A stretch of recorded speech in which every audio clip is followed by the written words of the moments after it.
الحمد للہ رب العالمین والصلاة والسلام علی اشرف الانبیاء والمرسلین فاعوذ باللہ من الشیطان الرجیم بسم اللہ الرحمن الرحیم یا ایہا الذین آمنوا انفقوا مما رزقناکم من قبل ان یأتی یوم لا بیع فیہ ولا خلال فیہ ولا قلۃ ولا شفاعہ والکافرون هم الظالمون۔ معزز سامعین، السلام علیکم ورحمۃ اللہ وبرکاتہ۔ ہم دیکھ رہے ہیں عشرہ ذی الحجہ کی فضیلت۔ آئیے اس کی تیسری اور آخری کڑی میں آپ تمام کے سامنے رکھوں۔ ابھی میں نے جو آیت تلاوت فرمائی وہ سورہ بقرہ کی ہے، جس کا معنی کچھ یوں ہے: اے ایمان والو، جو ہم نے تمہیں دے رکھا ہے اس میں سے خرچ کرتے رہو، اس سے پہلے کہ وہ دن آئے جس میں نہ تجارت ہے اور نہ دوستی اور نہ شفاعت، اور کافر ہی ظالم ہے۔ اور نبی کریم صلی اللہ علیہ وسلم نے ارشاد فرمایا، کسی مال کا صدقہ نکالنا اس مال کو گھٹاتا نہیں ہے بلکہ بڑھاتا ہے، لہذا ہمیں خصوصاً ان ایام میں زیادہ سے زیادہ صدقہ کرنا چاہیے۔ معزز سامعین، عشرہ ذی الحجہ میں مستحب اعمال کے بارے میں ہم نے تفصیلی گفتگو اس کے 2 قسطوں میں سماعت کی۔ اب انہی اعمال میں سے ایک اور عمل جس کی شریعت میں تاکید کی گئی ہے اور اسے بھی اسی عشرے کے اختتام پر انجام دینا ہوتا ہے، آئیے وہ بھی دیکھتے ہیں، اور وہ ہے قربانی۔ قربانی کرنا اللہ تعالی کے قرب کا ذریعہ ہے اور نبی کریم صلی اللہ علیہ وسلم کی سنت مبارکہ ہے، جس پر آپ نے ہر سال عمل فرمایا۔ امام بخاری نے صحیح بخاری میں ایک باب باندھا ہے جس کا عنوان ہے باب الصحیحہ۔ پھر انہوں نے حضرت برہ رضی اللہ تعالیٰ عنہ سے مروی ایک حدیث ذکر کی ہے کہ اللہ کے رسول صلی اللہ علیہ وسلم نے ارشاد فرمایا، آج کے دن ہم سب سے پہلے نماز عید پڑھیں گے، پھر واپس لوٹ کر قربانی کریں گے، اور جو شخص اسی طرح کرے گا وہ ہماری سنت کو پالے گا، اور جو شخص نماز عید سے پہلے قربانی کرے گا تو بس گوشت ہی اپنے گھر والوں کو پیش کرے گا، اس کی قربانی نہیں ہوگی۔ یہ حدیث اس بات کی دلیل ہے کہ قربانی سنت ہے، واجب نہیں۔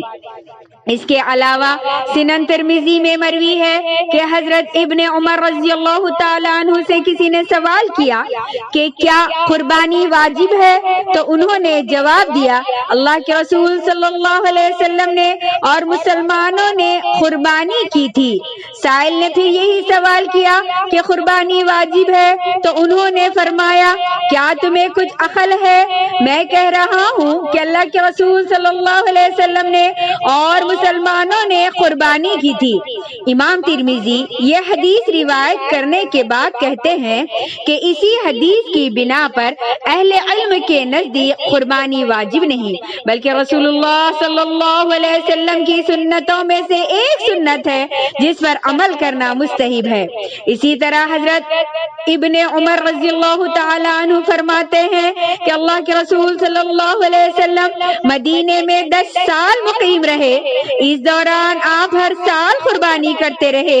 ان دونوں حدیثوں سے ثابت ہوا کہ قربانی واجب نہیں، تاہم جو شخص اس کی استطاعت رکھتا ہو وہ قربانی ضرور کرے، کیونکہ نبی کریم صلی اللہ علیہ وسلم کا ارشاد ہے، جو شخص استطاعت کے باوجود قربانی نہ کرتا ہو وہ ہماری عیدگاہ میں نہ آئے۔ اسی طرح آپ صلی اللہ علیہ وسلم نے عرفات میں یوں ارشاد فرمایا، اے لوگوں، بے شک ہر گھر والوں پر ہر سال ایک قربانی ضروری ہے، لہذا اگر استطاعت ہو تو قربانی نہیں چھوڑنی چاہیے۔ بعض لوگوں کا اعتقاد ہے کہ قربانی صرف حجاج کے لیے ہے، باقی لوگوں کے لیے نہیں، جبکہ ہم نے حضرت ابن عمر رضی اللہ تعالی عنہ کا جو قول ابھی ذکر کیا ہے کہ آپ مدینہ منورہ میں 10 سال مقیم رہے اور ہر سال قربانی کرتے رہے، تو یہ اس بات کی دلیل ہے کہ قربانی صرف حجاج کے لیے ہی نہیں بلکہ تمام مسلمانوں کے لیے ہے۔ حجاج تو حج کے واجبات ادا کرنے کے لیے قربانی کرتے ہیں اور سنت ابراہیمی کو زندہ کرتے ہیں، جبکہ دیگر مسلمان پیارے نبی محمد مصطفیٰ صلی اللہ علیہ وسلم کے طریقے پر عمل کرتے ہوئے اللہ تعالی کا تقرب حاصل کرنے کی سعادت حاصل کرتے ہیں۔ اسی طرح حضرت انس بن مالک رضی اللہ تعالیٰ عنہ بیان کرتے ہیں، نبی کریم صلی اللہ علیہ وسلم 2 مینڈوں کے ساتھ قربانی کیا کرتے تھے اور میں بھی اسی طرح 2 مینڈے ہی قربان کرتا ہوں۔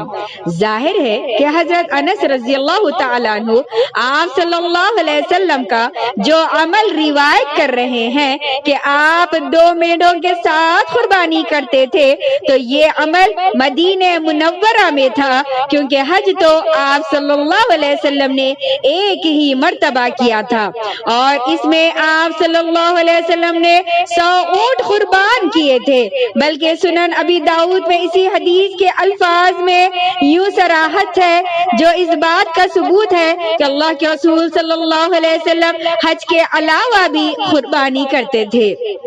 اس کے علاوہ جو حدیث ہم نے صحیح بخاری کے حوالے سے ذکر کی ہے، جس میں ہے کہ آپ صلی اللہ علیہ وسلم نے ارشاد فرمایا، آج کے دن ہم سب سے پہلے نماز عید گاہ پڑھیں گے، پھر واپس آئیں گے، یعنی نماز عید کے بعد واپس لوٹ کر قربانی کریں گے۔ تو اس سے بھی یہی ثابت ہوتا ہے کہ قربانی تمام مسلمانوں کے لیے مسنون ہے، صرف حاجیوں کے لیے نہیں، کیونکہ اگر قربانی صرف حاجیوں کے لیے ہی ہوتی تو آپ صلی اللہ علیہ وسلم یوں کیوں فرماتے کہ آج کے دن ہم پہلے نماز عید پڑھیں گے اور پھر قربانی کریں گے، جبکہ حجاج تو 10 ذی الحجہ کو نماز عید پڑھتے اور نہ ہی رسول اکرم صلی اللہ علیہ وسلم نے حجۃ الوداع میں نماز عید پڑھی تھی۔ لہذا دنیا بھر کے مسلمانوں کو اس سنت پر عمل کرنا چاہیے۔ عزیز سامعین، قربانی کے اہم مسائل تو ہم خطبہ میں انشاءاللہ جان لیں گے، انشاءاللہ ثم انشاءاللہ۔ کچھ مسائل ایسے ہیں جنہیں میں یہاں بیان کرنا ضروری سمجھتی ہوں۔ مسئلہ نمبر 1، جو شخص قربانی کرنا چاہتا ہو اسے چاہیے کہ وہ ذی الحجہ کا چاند طلوع ہونے کے بعد حجامت نہ بنوائیں اور ناخن وغیرہ نہ تراشے۔ حضرت ام سلمہ رضی اللہ تعالیٰ عنہ بیان کرتی ہے، اللہ کے رسول صلی اللہ علیہ وسلم نے ارشاد فرمایا، جو شخص قربانی کا ارادہ رکھتا ہو وہ ذی الحجہ کا چاند دیکھنے کے بعد حجامت نہ بنائے اور نہ ہی اپنے ناخن کاٹے۔ مسئلہ نمبر 2، قربانی کے لیے جس جانور کا انتخاب کیا جائے وہ گائے، اونٹ، بھیڑ، بکری کی جنس سے ہونا چاہیے۔ اللہ تعالیٰ کا فرمان ہے، وَلِكُلِّ أُمَّةٍ جَعَلْنَا مَنسَكًا، اور یہ امت کے لیے ہم نے قربانی کے طریقے مقرر کیے ہیں تاکہ وہ ان چوپاؤں یعنی جانوروں پر اللہ کا نام لے اور ذبح کرے جو اللہ نے انہیں دے رکھے ہیں۔ آیت کریمہ میں بہیمۃ الانعام سے مراد اونٹ، گائے اور بھیڑ بکری ہی ہے، اس لیے امام نووی رحمت اللہ علیہ نے تمام مسلمانوں کا اس پر اجماع نقل کیا ہے کہ قربانی میں صرف یہی جانور ہی کفایت کر سکتے ہیں۔ مسئلہ نمبر 3، قربانی کے جانور کا عیبوں سے پاک ہونا ضروری ہے، مثلا لنگڑا پن، بھینگا پن اور انتہائی لاغر یا کمزور یا بیمار جانور نہ ہو۔ لہذا اس جانور کی قربانی کرنا جائز نہیں جس میں ان عیبوں میں سے کوئی عیب پایا جاتا ہو، تو ان میں سے کوئی عیب بھی جانور میں نہیں ہونا چاہیے۔ اسی طرح نہ کان کٹا ہوا ہو اور نہ سینگ ٹوٹا ہوا ہو، تاہم جانور کا خصی ہونا عیب نہیں ہے۔ حضرت برہ بن عازب رضی اللہ تعالیٰ عنہ بیان کرتے ہیں اللہ کے رسول صلی اللہ علیہ وسلم نے ارشاد فرمایا قربانیوں میں 4 قسم کے جانور جائز ہے، وہ جانور جو بھینگا ہو اور اس کا بھینگا پن بالکل واضح ہو، وہ جانور جو مریض ہو اور اس کی بیماری بالکل عیا ہو، وہ جانور جو لنگڑا ہو اور اس کا لنگڑا پن بالکل عیا ہو، اور وہ انتہائی کمزور اور لاغر جانور ہو کہ جس کی ہڈیوں میں گودا نہ ہو۔ مسئلہ نمبر 4، جانور کی عمر۔ قربانی کا جانور موٹا تازہ ہونے کے ساتھ ساتھ وہ انتہائی بہترین ہو۔ صرف بھیڑیا یا دمبے میں گنجائش ہے کہ اگر 2 دانتا نہ مل سکے تو 1 سال کا بھی کفایت کر جائے گا، یعنی جانور کیسا ہو؟ 2 دانتا ہونا چاہیے۔ حضرت جابر رضی اللہ تعالیٰ عنہ بیان کرتے ہیں اللہ کے رسول صلی اللہ علیہ وسلم نے ارشاد فرمایا تم 2 دانتا جانور ہی ذبح کرو، ہاں اگر تم تنگ دست ہو تو 1 سال کی بھیڑ یا دمبا ذبح کر لو۔ تاہم کچھ احادیث سے معلوم ہوتا ہے اگر تنگ دستی نہ بھی ہو تو بھی 1 سال کی بھیڑ یا دمبا کے ساتھ قربانی کرنا جائز ہے۔ اسی بات کو صاحب تحفۃ الجوزی نے بھی رائج قرار دیا ہے۔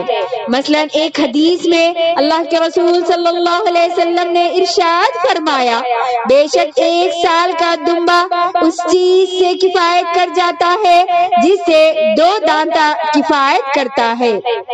اس حدیث میں اگرچہ الحد کا لفظ مطلق ہے اور اس میں دمبا اور بکرا دونوں شامل ہیں، لیکن ایک اور حدیث کی بنا پر اسے دمبے کے ساتھ مقید کرنا ضروری ہے، اور وہ ہے حضرت برہ رضی اللہ تعالی عنہ کی حدیث جس میں انہوں نے ذکر کیا ہے کہ ان کے قالو نے نماز عید سے پہلے ہی قربانی کر لی تھی تو آپ صلی اللہ علیہ وسلم نے ارشاد فرمایا تلک شاۃ لحمہ، وہ تو صرف بکری کا گوشت ہے، یعنی قربانی کا گوشت نہیں ہے۔ تو انہوں نے کہا اے اللہ کے رسول صلی اللہ علیہ وسلم میرے پاس 1 سال کا بکرا ہے، تو آپ صلی اللہ علیہ وسلم نے ارشاد فرمایا تم اسی کو قربان کر دو اور یہ آپ کے علاوہ کسی اور کے لیے جائز نہیں۔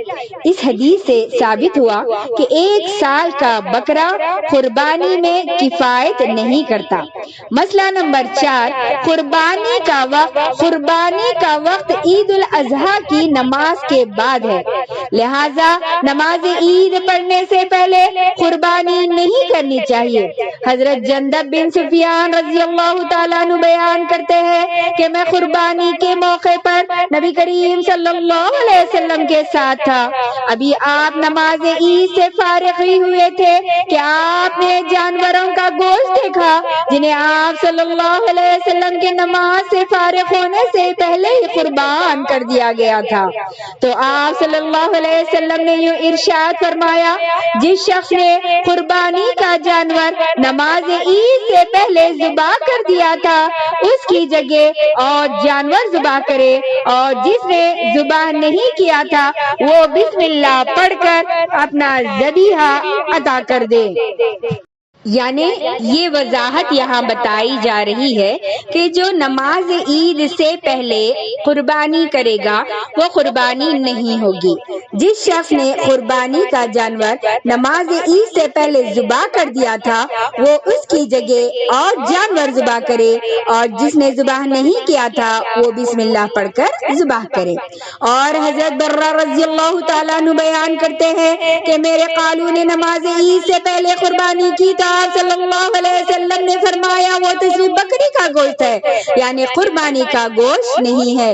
تو انہوں نے کہا کہ اللہ کے رسول میرے پاس 1 سال کا بکرا ہے، تو آپ صلی اللہ علیہ وسلم نے ارشاد فرمایا تم اسی کی قربانی کر دو، یہ آپ کے علاوہ کسی اور کے لیے جائز نہیں۔ اس کے بعد آپ صلی اللہ علیہ وسلم نے ارشاد فرمایا جو شخص نماز عید سے پہلے قربانی کرتا ہے تو وہ اپنے لیے جانور ذبح کرتا ہے۔ یہ دیکھتے ہیں مسئلہ نمبر 6، ایک بکرا یا بکری یا ایک بھیڑیا یا دمبا تمام گھر والوں کی طرف سے کفایت کر جاتا ہے۔ اس لیے گھر کے ہر فرد کی جانب سے الگ الگ جانور ذبح کرنے کی ضرورت نہیں ہے، بلکہ اگر نیت صرف یہ ہو کہ لوگ یہ کہیں کہ فلاں نے اپنی طرف سے الگ قربانی کی ہے، یا صرف اس لیے کہ میں کہہ سکوں کہ میں نے اپنی طرف سے الگ قربانی کی ہے، تو یہ ریاکاری ہے جو حرام ہے۔ عطا بن یسار رحمۃ اللہ علیہ بیان کرتے ہیں، میں نے حضرت ابو ایوب انصاری رضی اللہ تعالیٰ عنہ سے سوال کیا کہ رسول اکرم صلی اللہ علیہ وسلم کے عہد میں قربانیاں کس طرح ہوتی تھی؟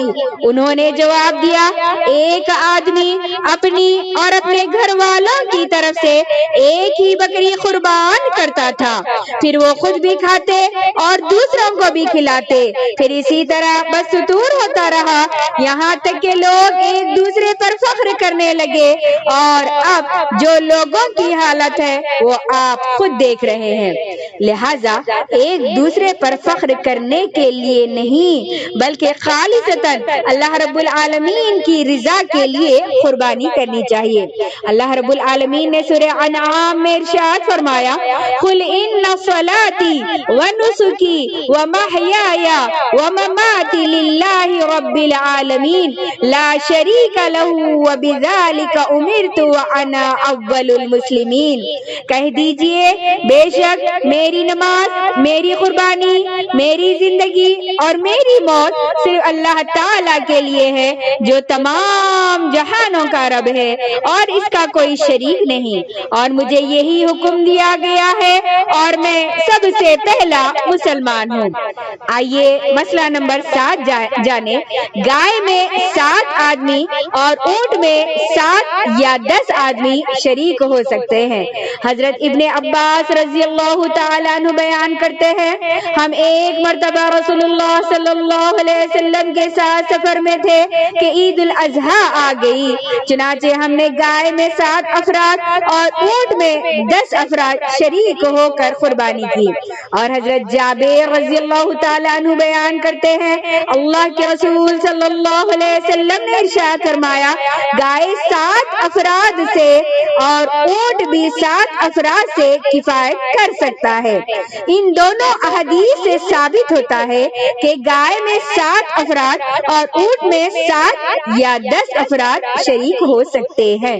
مسئلہ نمبر 8، نماز عید کے لیے گھر سے کچھ کھائے پیے بغیر تکبیریں پڑھتے ہوئے عیدگاہ کی طرف جائیے۔ حضرت بریدہ رضی اللہ تعالیٰ عنہ بیان کرتے ہیں، نبی کریم صلی اللہ علیہ وسلم عید الفطر کے روز نہیں نکلتے تھے یہاں تک کہ کچھ کھا لیتے، اور عید الاضحیٰ کے روز نہیں نکھاتے تھے یہاں تک کہ نماز عید پڑھ لیتے تھے، اور گھر کی عورتوں کو بھی ہر حال میں عیدگاہ لے جاتے، کیونکہ نبی کریم صلی اللہ علیہ وسلم نے عورتوں کو بھی عیدگاہ میں جانے کا حکم دیا تھا، جیسا کہ حضرت ام عطیہ رضی اللہ تعالی عنہ کی حدیث میں ہے جو صحیح بخاری اور صحیح مسلم میں موجود ہے۔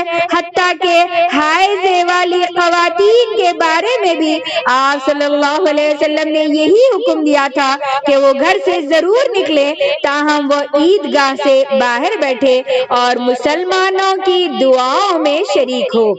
آئیے مسئلہ نمبر 9 دیکھتے ہیں۔ عیدگاہ میں پہنچ کر امام کی اقتداء میں نماز عید ادا کرے، جس کی پہلی رکعت میں امام قرات سے پہلے 7 اور دوسری رکعت میں 5 زائد تکبیریں کہے گا۔ مقتدی حضرات بھی امام کے ساتھ تکبیرات کہیں، نماز سے فارغ ہو کر امام خطبہ دے گا۔ تو معزز سامعین، قربانی کے اہم مسائل ہم انشاءاللہ تعالی جان چکے ہیں، تو اسی انداز میں قربانی کرنے کی کوشش کریں گے۔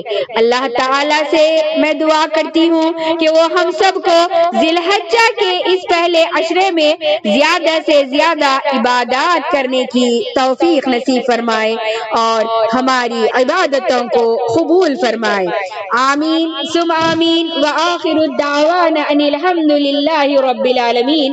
السلام علیکم ورحمۃ اللہ وبرکاتہ۔